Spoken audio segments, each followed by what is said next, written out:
సంగారెడ్డి జిల్లా Patancheru police station వద్ద cheating కేసులో మహిళా విద్యా బాధితులు రెండవ రోజు నిరీక్షణ కొనసాగిస్తున్నారు. పోలీసులు పరోక్షంగా విద్యకు మద్దతు పలుకుతున్నారని బాధితులు ఆరోపించారు. తమపై జరిగిన దాడి విషయమై ఫిర్యాదు చేసినప్పటికీ చిన్నపాటి సెక్షన్లతోనే కేసు నమోదు చేసి సీఐ వినాయకరెడ్డి నిర్లక్ష్య వైఖరి చూపిస్తున్నారని వారు విమర్శించారు. దాడి జరిగి 24 గంటలు గడిచినా విద్యను ఇంకా అరెస్ట్ చేయకుండా పోలీసులు కాలయాపన చేస్తున్నారని బాధితులు ఆరోపిస్తున్నారు. విద్యను వెంటనే అరెస్ట్ చేసి చట్టపరమైన చర్యలు తీసుకోవాలని బాధితులు డిమాండ్ చేశారు. సిఏ గారు ఆమె ఎస్సీ అన్నమాట. అయితే మేమేదో మాట్లాడాము అని అన్నారు. మేము ఎవరినేం మాట్లాడలేదు, మా దాంట్లో కూడా ఉన్నారు. మేము క్యాస్ట్ పరంగా మేము వెళ్ళలేదు.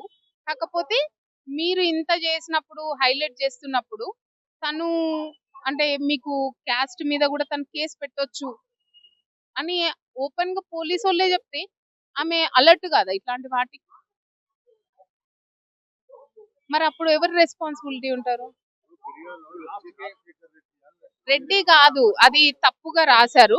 అంటే మేబీ ఈ అంటే మేము చెప్తున్న కంగారులో, అవును మేము చెప్తున్న కంగారులో వాళ్ళు రాస్తున్నప్పుడు మేబీ అది బై మిస్టేక్. అది నేను కూడా చెప్పిన.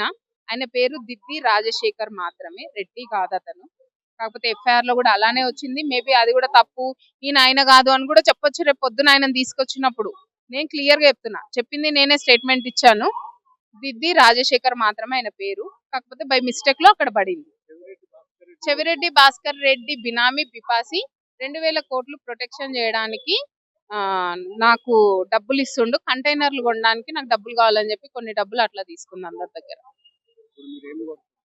మాకు న్యాయం కావాలి. న్యాయం అంటే ఇప్పుడు 2 రోజులు అవుతుంది అటెంప్ట్ మర్డర్ కేసు పెట్టి మీడియా మొత్తం ప్రపంచం అంతా చూస్తున్నప్పుడు ఆమెను ఇంకా తీసుకురాలేదు. మరి ఏ ఇంటి ఓనర్లు ఆమెకి ప్రొటెక్షన్ ఇస్తుండ్రు? ఎవరు ప్రొటెక్షన్ ఇస్తుండ్రు? పోలీసు వాళ్ళు ఇస్తుండ్రా, లేకపోతే బయట మనుషులు ఇస్తుండ్రా? అనుషారావు అనేట ఆమె ఇస్తుందా? అనుషారావు అనేట ఆమెతో తిరుగుతుంది, ఆమె ఇస్తుందా ప్రొటెక్షన్ తెలియదు.